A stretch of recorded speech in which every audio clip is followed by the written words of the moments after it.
એકાએક આવેલા વાતાવરણના પલટાથી પાટણના રાધનપુર માર્કેટયાર્ડમાં અનાજનો જથ્થો પલળી ગયો। કમોસમી વરસાદને કારણે માર્કેટયાર્ડમાં બહારની તરફ તૈયાર રાખેલો માલ પલળી જતા મોટા પાયે નુકસાન થયું છે। મોટી સંખ્યામાં અનાજની ગુણીઓ પલળી જતા માર્કેટયાર્ડમાં લોકો બચાવવા દોડ્યા હતા।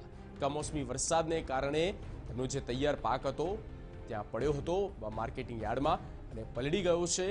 તેના કારણે ખેડૂતોને તો ભારે નુકસાન થયું છે।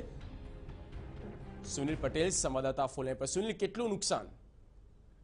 जगदीश કહી શકાય તો વહેલી સવારથી પાટણ જિલ્લાના અનેક વિસ્તારોમાં કમોસમી વરસાદ ક્યાંક કરા સાથે અને ગાજવીજ સાથેનો વરસાદ સતત વરસી રહ્યો છે। ખાસ કરીને હાલમાં પણ વાત કરવામાં તો ક્યાંક ના ક્યાંક જે વરસાદી માહોલ છે રાધનપુર અને સાંતલપુરના પંથકમાં ભારે વરસાદ અને માહોલ સર્જાયો છે। ખાસ કરીને જે રીતે કહી શકાય તો રાધનપુરના એપીએમસી પાટણના એપીએમસીમાં જે અનાજનો જથ્થો કહી શકાય તો કમોસમી વરસાદના કારણે મોટી સંખ્યામાં પલળી ગયો છે અને જે વાસળી કહેવાય તો વાસળીનો જે જથ્થો છે તે પણ પલળી ગયો છે અને તેના કારણે ખેડૂતોનો જે જથ્થો એપીએમસીમાં ઠલવવામાં આવ્યો હતો। હલો, બિલકુલ સુનિલ, આભાર તમામ માહિતી અને પૂરી અપડેટ આપવા બદલ। તો રાધનપુર માર્કેટયાર્ડમાં જથ્થો પલળી ગયો છે। કમોસમી વરસાદ એકાએક થતાં જ ખેડૂતોની સ્થિતિ હવે પડ્યા પર પાટું જેવી પરિસ્થિતિ ઊભી થઈ છે। રાધનપુર માર્કેટયાર્ડમાં જે જથ્થો મૂકવામાં આવ્યો હતો અનાજનો જથ્થો તે પલળી ગયો છે।